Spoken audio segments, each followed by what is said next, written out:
Tapi begitulah anak yang soleh, dia akan selalu ingat dengan orang tuanya. Omongan-omongan anak yang soleh akan selalu menyejukkan hati kedua orang tuanya. Bapak ibu kita tiap tahun dengar cerita tentang Nabi Ibrahim yang menyembelih anaknya Ismail. Nggak terbayang kita, bu. Nabi Ibrahim berdoa kepada Allah minta anak, Robbi habli minas solihin. 86 tahun umur Nabi Ibrahim ya Pak. 86 tahun baru dapat anak. Ada ke situ yang dah 86 tahun.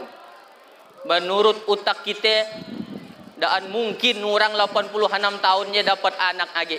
Tapi dia Allah beri anak 86 tahun. Sebelum dia dapat anak, Nabi Ibrahim pernah ngomong, dia pernah berkurban, Pak. Nabi Ibrahim pernah berkurban unta 300 ekor, kambing 1000, sapi 300. Saya ulangi, unta 100, sapi 300 ekor, kambing 1000. Mun diduitkan sekitar 25 miliar. Kira-kira Nabi Ibrahim kaya atau miskin? Kaya. Saya belum suah nangar di Sambas ada orang kaya berkurban sampai 1000 kambing. Sampai berkurban 100 ekor unta, berkurban 300 sapi di Kabupaten Sambas belum suah saya dengar. Yang suah saya dengar sekok sapi. Ia pun kurus.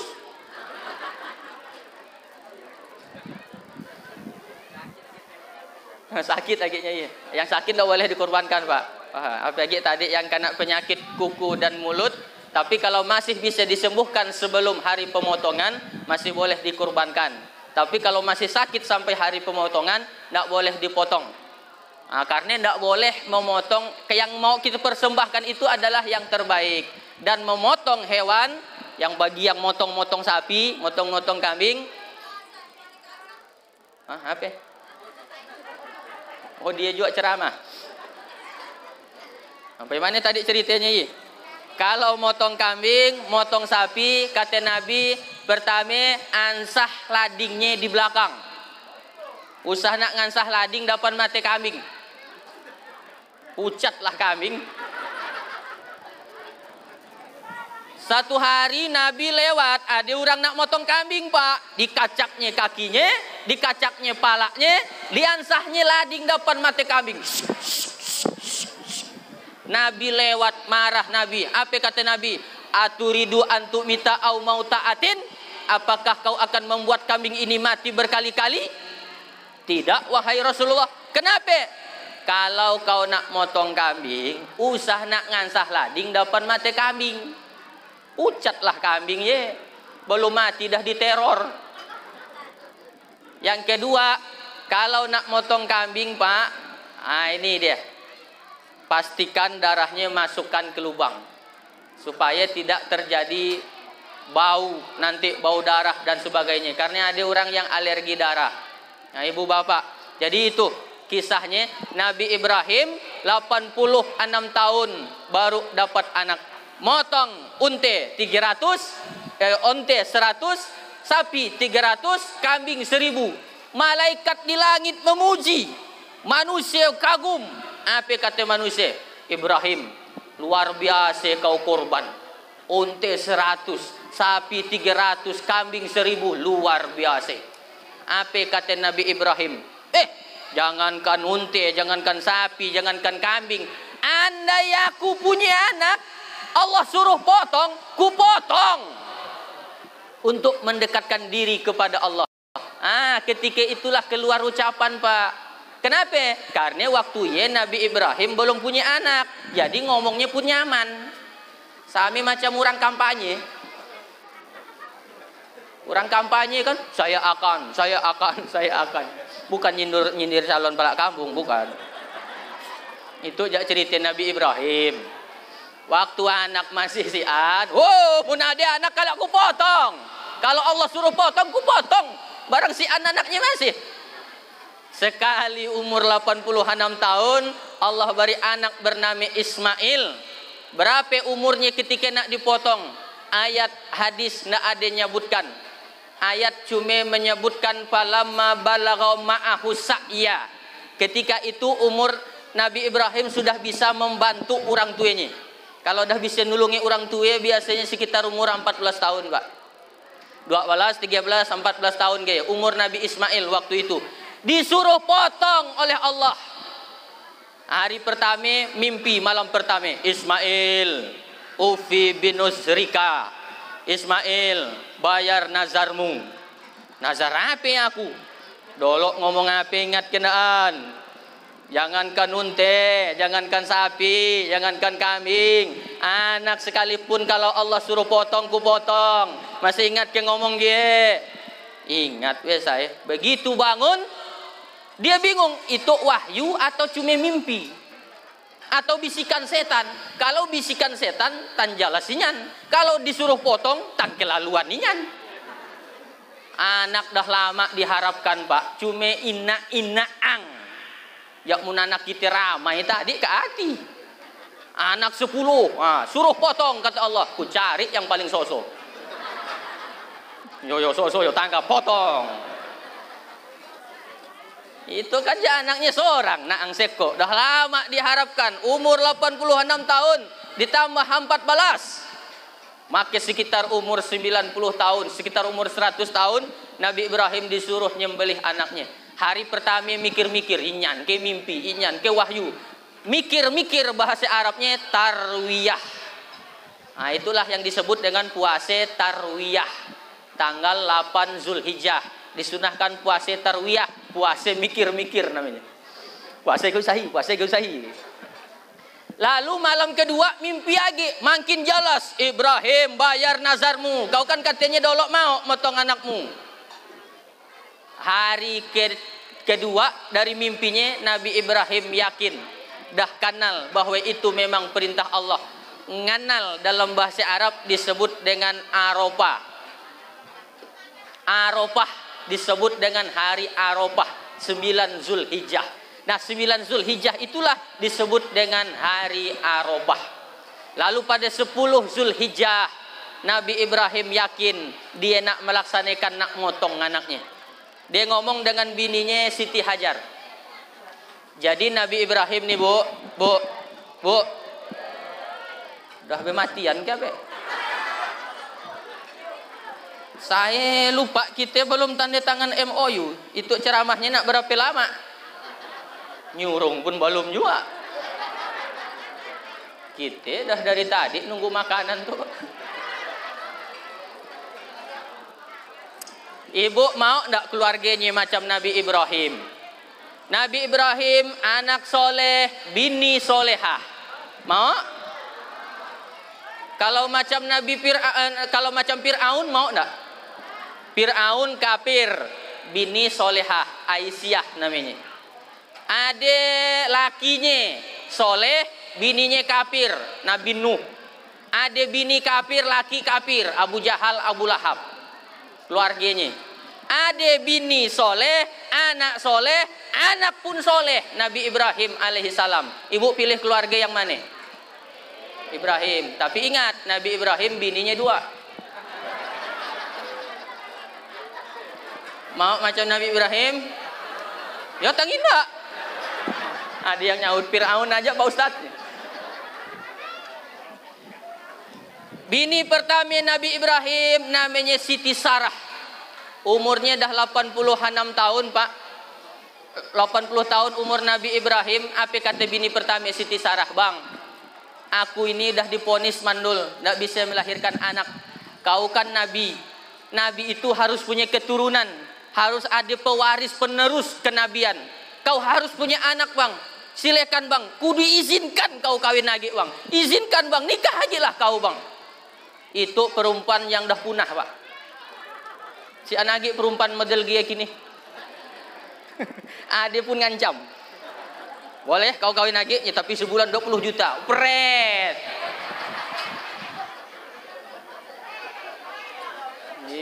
Nawakkan dirinya seorang. Bu, kalau ibu izinkan lakinya kawin lagi, ibu masuk surga tanpa hisap. Pak Ustaz, kata ibu, banyak jalan nak masuk surga. Betul banyak jalannya tapi macet. Yang lurus tuh yo yang anak poligami ya. Tapi ibu tenang, hari itu kita daan bahas poligami. Karena poligami bukan untuk dibahas, tapi untuk diamalkan. Jadi balik dari situ tolonglah diamalkan nih. Kata Siti Sarah, kau nikah lagi lah bang. Aku tidak mau, kata Nabi Ibrahim. Nabi Ibrahim ini tidak mau pak disuruh nikah lagi. Mun bapak gimana?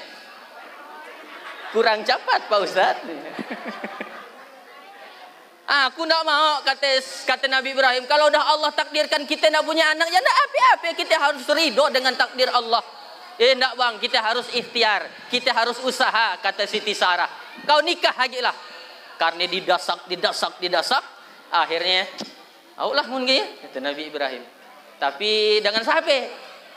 Tidak usah jauh-jauh bang. Ya dengan pembantu kita, Siti Hajar namanya.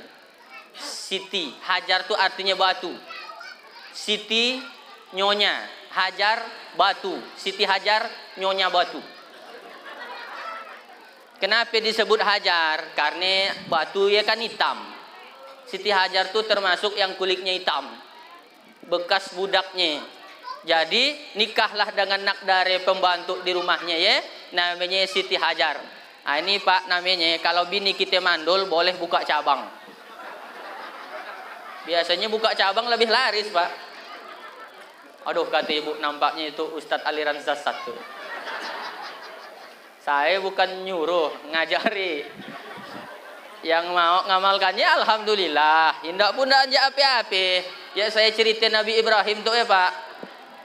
Nikahlah dengan Siti Hajar. Hamilah dia, lalu dapat anak bernama Ismail. Terkabullah doa Nabi Ibrahim, Rabbi habli minas solihin. 86 tahun lahir bayi bernama Ismail itu tadi.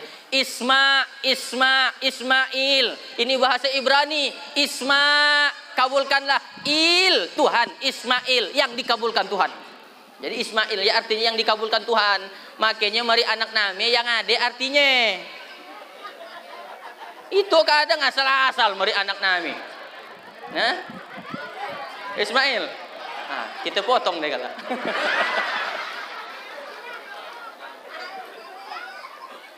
Ibu-ibu sekarang harus pede, harus bangga. Kalau ada anak-anaknya diberi nama, dinisbatkan, disandingkan dengan nama Nabi Muhammad. Siapa nama anak-anaknya? Muhammad. Siapa nama anaknya? Ahmad. Siapa nama anaknya? Hamid. Siapa nama anaknya? Mahmud. Muhammad, Ahmad, Hamid, Mahmud. Ya iya juga. Sami artinya terpuji. Yang hebat lagi disandingkan dengan nabi yang lain boleh. Ismail, Ibrahim. Cuma ibu-ibu tuh yang sekarang ndak pede anaknya nama Ibrahim. Jeng, siapa nama anakmu Jeng? Ibrahim. Panggilannya Bram. Dah bagus-bagus namanya. Panggilannya itu ya lalu jahat.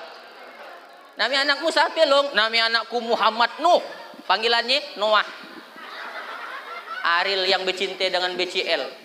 Bunga Citra Lestari, mantan istrinya Ashraf dari Malaysia ya pak, yang meninggal umur 40 tahun, masih ganteng muda, meninggal 18 Februari 2019.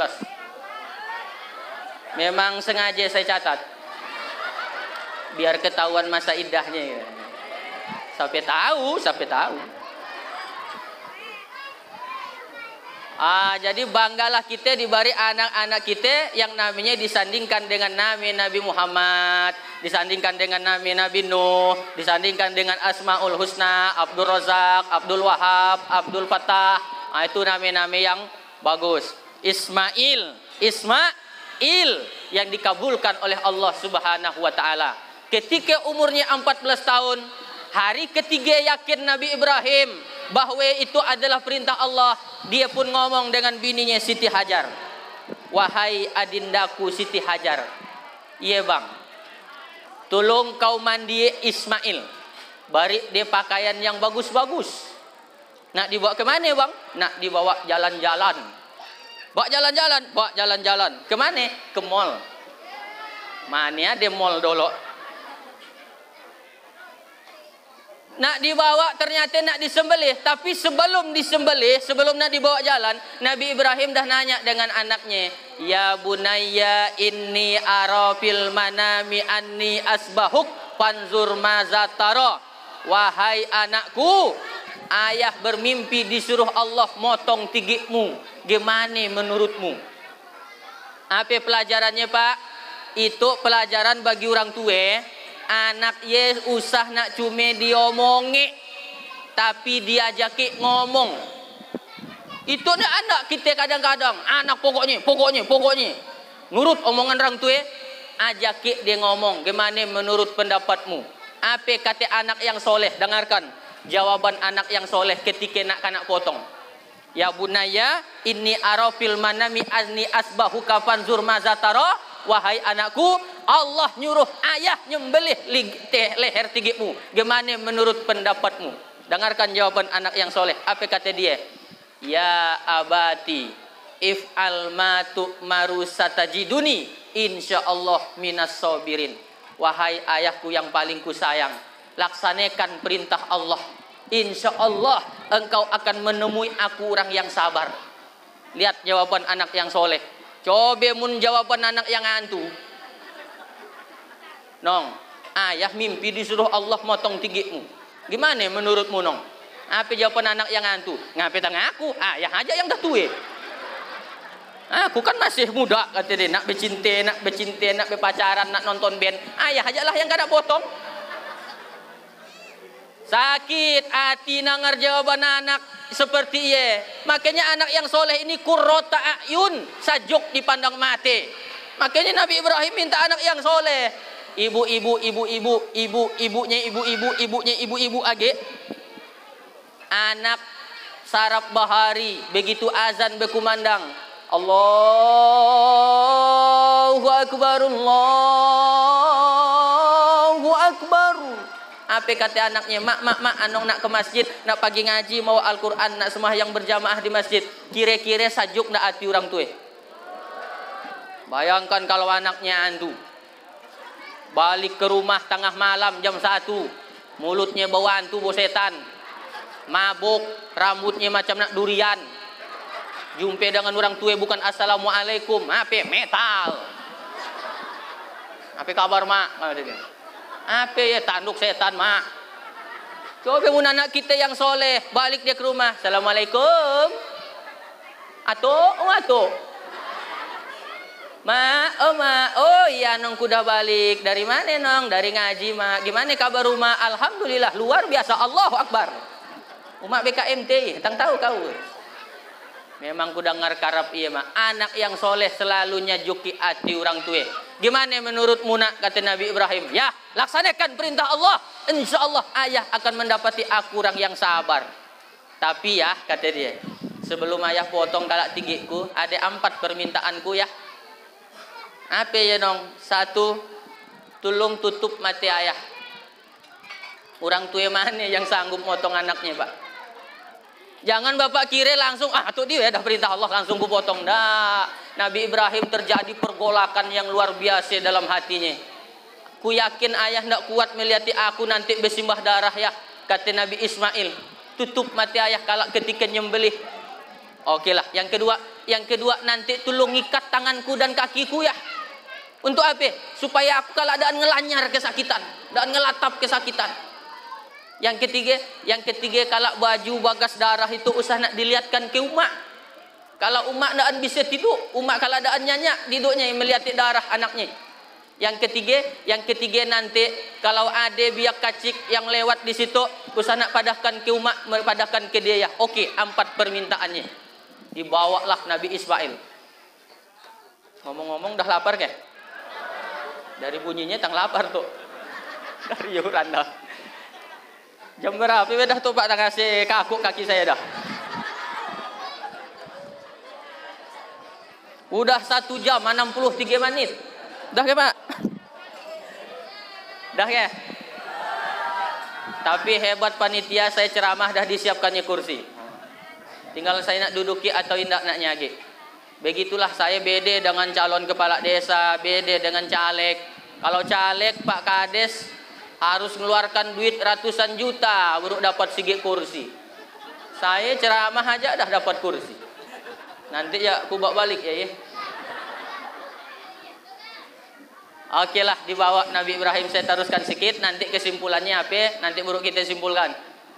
Dibawalah, lalu iblis laknatullah alaih. Wah, pusing dia. Gile Nabi Ibrahim tuh, kata dia. Anak seorang nak dipotong.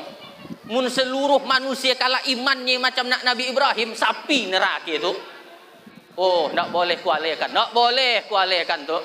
Harus ku gagalkan tuh Ibrahim. Ibrahim, nak ke mana kau, kata setan? Nak ke gunung sih, tapi bukit. Nak ngapain? Nak motong anakku. Kenapa? Perintah Allah. Usah. Allah ya sentimen dengan kau ya Ibrahim. Tidak mau kau punya anak, makanya disuruh potong. Setan, tidak ada urusan dengan kau. Itu perintah Allah. Pergi. Dilempar pakai batu sekali, hilang setan. Aduh, kata nak setan, gagal ngode Nabi Ibrahim, kuat imannya. Ah, magi bininya lah. Perempuan kan biasanya jak panjang ke rambutnya dari akalnya. Ini pak, bapak biasanya mun gagal digode lah orang. Bini bapak kanak pagi. Pagi bininya hajar. Ya. Kau tahu ke anakmu nak dibawa ke mana lah lakimu ya? Nggak tahu, katanya nak saruan. Kau dibulainya. Anakmu ya nak dipotongnya. Nah, petang nak dipotongnya, katanya perintah Allah. Setan, kalau itu perintah Allah, jangankan cuma anakku Ismail, aku pun umatnya mau dipotong sekalian. Nggak ada urusan dengan kau. Pergi. Dilempar lagi pakai batu. 2 kali kena lempar. Apa kata setan? Ternyata bininya lebih gile dari lakinya. Lakinya masih mau diajak diskusi. Bininya malah tak potong sekalian. Gile itu kata dia.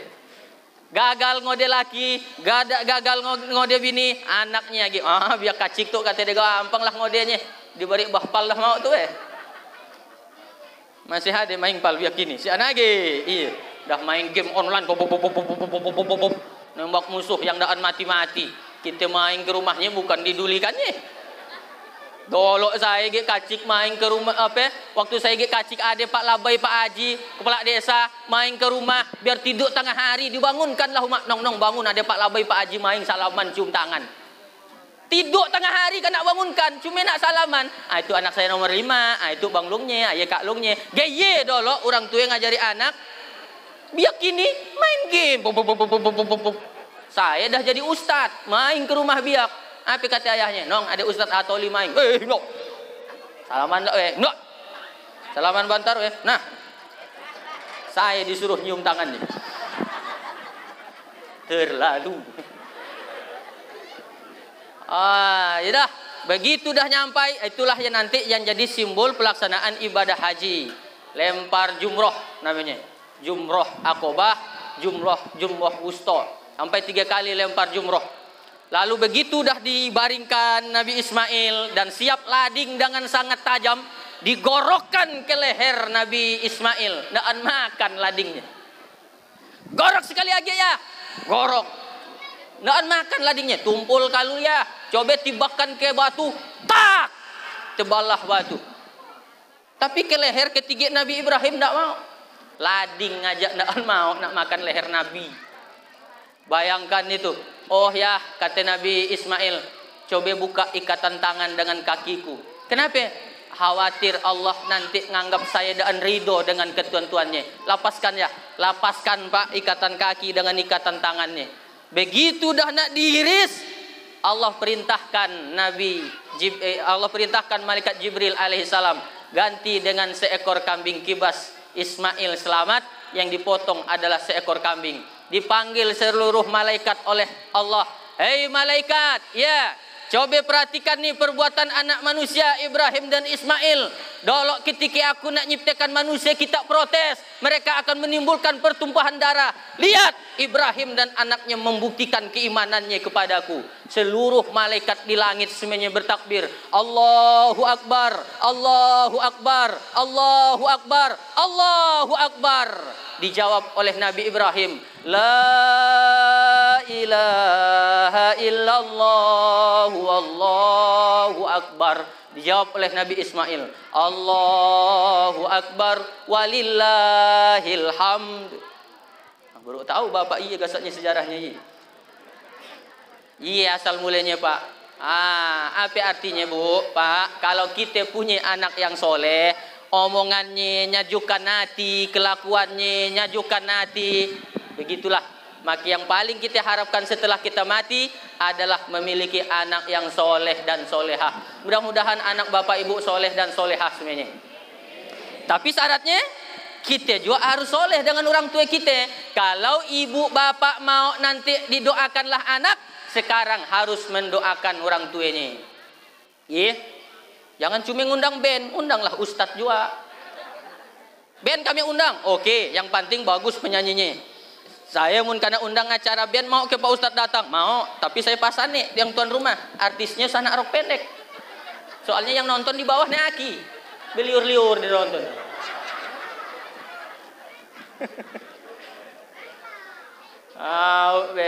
Itu nanti mengandung dosa jariah. Yang undang dapat dosa, yang diundang dapat dosa.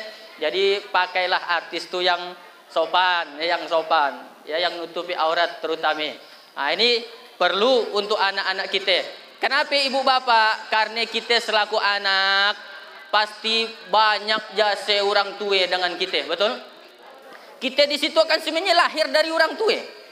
Ada yang lahir dari ciringan situ. Kan jasaan. Betapa hebatnya ibu-ibu melahirkan anak, betul Bu? Saya waktu pengalaman bini nak melahirkan anak pertama dulu di praktek bidan Rosa di Sambas. Pembukaan 1, pembukaan 2, sampai pembukaan 9, nak terbuka-buka. Sakit, terakam ke kiri dan kanan. Karena saya walaupun ustadz Pak, agak galau, bingung, lupa apa yang harus diamalkan. Dah lama dia kesakitan, baru ingat saya hadis Nabi. La tuqra'u fi amrin asirin illa yassarahullah. Apabila surat Yasin dibacakan untuk perkara yang sulit, maka dimudahkan oleh Allah Subhanahu wa taala. Nak melahirkan bini bapak sulit, bacakan surat Yasin. Tetangga sebelah nak mati, sulit, bacakan surat Yasin. Yang dah tua umurnya belum kawin-kawin, dapat jodoh, sulit, bacakan surat Yasin. Ada ke situ yang dah tua umurnya belum kawin-kawin? Ada. Tolong maju ke depan situ. Agak ramai itu kita bacakan surat Yasin. Insyaallah. Atau yang nak sekali lagi. Saya bacakanlah surat Yasin, akhirnya jam 8 lewat jam 9 lewat 25 lahirlah anak saya. Saya beri namanya Said Hatta Ali. Said Tuan Hatta sampai Ali tinggi. Said Hatta Ali Tuan yang insyaallah sampai ke yang paling tinggi. Entah apa juga ratihnya Bu. Pokoknya bagus, mudah-mudahan jadi pemimpin yang paling tinggi nanti sampai tahu. Kan ya doa namanya. Kita orang-orang Sambas tuh namanya ada punya ciri khas biasanya. Yang mulut-mulut kita tengangak ngucapkannya kayak baik. Ramlah, midah, wahdah, pirah. Nah, ini ciri khas orang Sambas. Dah. Kalau ada yang tersinggung, khawatir saya. Begitu luar biasa pengorbanan orang tua. Bapak ketika bini melahirkan, khawatir dah Pak. Sesakit-sakitnya ibu melahirkan, sekhawatir-khawatirnya bapak masih bisa merokok. Nak ngilangkan khawatir. Kapos di luar. Tapi Pak, biniku nak melahirkan, nak megang pala, tapi rokok megang juga masih. Gila orang laki. Lalu begitu lahir anaknya dimandikan oleh ibu. Berapa kali ibu mandikan anak? Mandi pagi, mandi bahari. Mandi pagi, mandi bahari. Sehari 2 kali mandi. Kalikan setahun. 100 365 hari. 2 kali 365 sama dengan 730 kali ibu mandikan anak. Berapa lama kita mandikan anak biasanya? 5 tahun. 730 kalikan 5 sama dengan 3.650 kali ibu mandikan anak. Sekarang saya tanya, kalau isuk lusa ibu mati, mau nak anaknya mandikan ibu sekali aja? Mau nak bapak nanti anaknya mandikan bapak sekali aja? Anak yang soleh. Pasti mau dia mandikannya sekali untuk terakhir kalinya mengantar rumah, mengantar ayah ke pemakaman yang terakhir. Anak yang soleh bisa. Tapi kalau anak antu dah si harapan Pak. Jangankan nak bacakan Yasin, jangankan nak bacakan ayat kursi, tahlilan, jangankan. Apa yang dilakukannya? Ya dia diundangnya organ tunggal. Joget-joget lah hantu kita di sini. Lagunya Kiong Racun, Kucing Garong, Kuci-kuci hutahe, Kabi kuci kabigem, Musti dusti karogi. तुझमें रब दिखता है प्यारा मैं क्या करूं. Tengah apa lu Ustaz? Saya dan suah muka lagu ya. Dari mana taunya? Tetangga sebelah. Malar muka lagu ya dia Pak di rumah. Nampaknya dah lama inyan saya ceramah tuh ya, sampai kaku kaki saya. Berapa ke amplopnya tuh ya?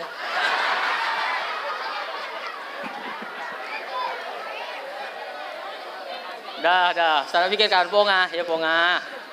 Nggak boleh ceramah minta dibayarin, nggak boleh. Kalau nanti ada ustadz datang ke situ ceramah minta dibayar, berdosa dia.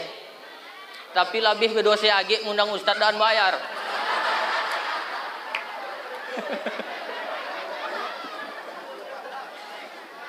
Jam berapa dah Pak Misbal tuh? Hah? Jam 11 dah ke? Udah jam 11? Pokoknya jangan sampai kita durhaka dengan orang tua kita. Luar biasa ibu melahirkan anaknya. Pembukaan 1, pembukaan 2, pembukaan 9 tak terbuka-buka. Lakaknya lalu dilahirkannya bersimbah darah. Ibu melahirkan kita Pak. Umat kita begitu lahir senyum umat kita. Alhamdulillah anakku selamat nong. Masih bersimbah darah. Nggak ada ibu begitu melahirkan bro lalu nyumpah gara-gara kau sialan. Yo berapa gigi jadikan ku yo.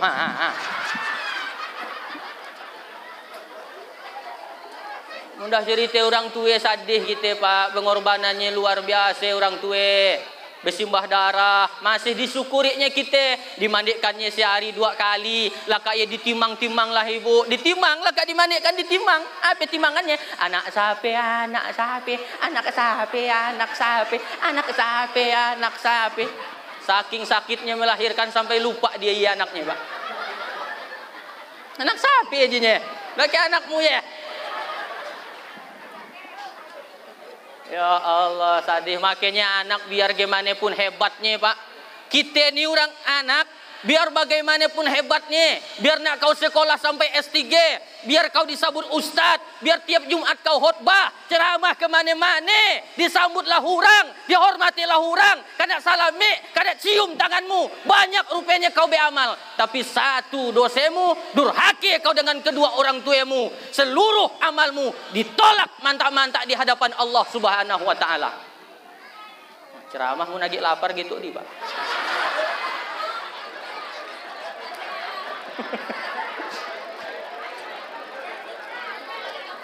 Nyuruh ngudik weh. 4 menit ya. Dah kana beri tilangnya 4 menit lagi. Kesimpulannya adalah bahwa kita semuanya akan mati dan setelah kita mati ndak lain ndak bukan yang paling kita harapkan adalah amal kita seorang. Kalau ada munsian paling indah adalah anak yang akan terus mengalirkan pahalanya ke dalam kuburan kita. Siapa dia? Dialah anak yang soleh dan solehah. Kalau anak bapak ibu nak jadi anak yang pintar, sekolahkan. Tapi kalau mau anaknya jadi anak yang benar, tanamkan ilmu agama. Karena percuma pintar, tidak tahu agama. Ngomongnya bolak-balik, barang ya pintar, mintar-mintari kita nang. Sebenarnya orang yang melanggar HAM ye, tidak melanggar undang-undang HAM. HAM ye adalah lalah kita nyemaknya yang bodoh tu.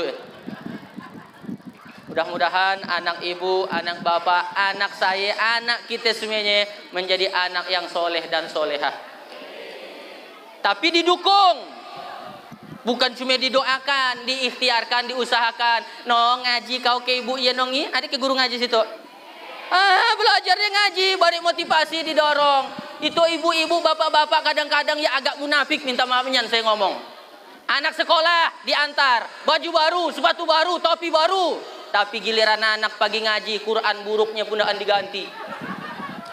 Koyak Al-Qurannya ngaji alam Nasroh, tambus ke alam Tarokai. Jadi pas balik, nong ngaji apa tadi? Ngaji 2 alam, mak. Alam Nasroh dengan alam Tarokai kan tadi. Baju sekolah anak baru, topi baru, sepatu baru. Tapi baju anak ngaji, songkoknya pun dah lalatan. Kancing bajunya pun laing-laing. Gaya kena dapat anak yang soleh. Harus lebih besar perhatian kepada akhirat. Nah, ini jadi marah barang jak lapar, Pak.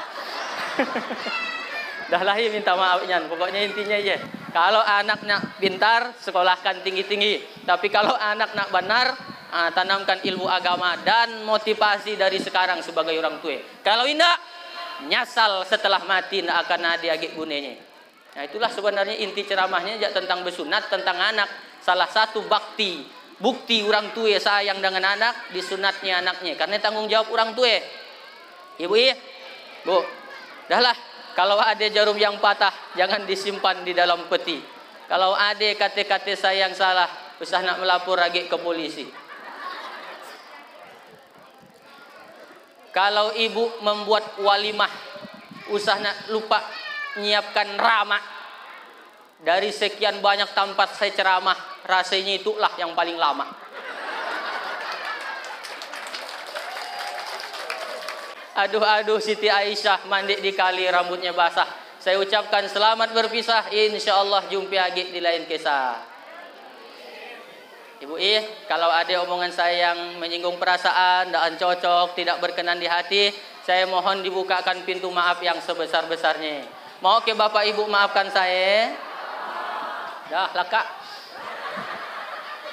Saya bukan Ustadz ekstrim, saya adalah Ustadz es krim. Lembut, sejuk, dan manis. Kalau ibu membeli manggis, singgahlah bantar di Sintete. Kalau adik ibu ngatakan saya manis, berarti harus ganti kacamata. Tidak salah lihat dah ya. Kalau ada sumur di ladang, bolehlah kita numpang mandi. Kalau ada sumur di ladang, usah nak mandi di sini. Mandi di rumah aja. Supan dah tuwe masih mandi di ladang. Dari kacik si anu mak dan ayah, itulah tanda anak yatim piatu. Wabillahi taufik wal hidayah. Wassalamualaikum warahmatullahi wabarakatuh.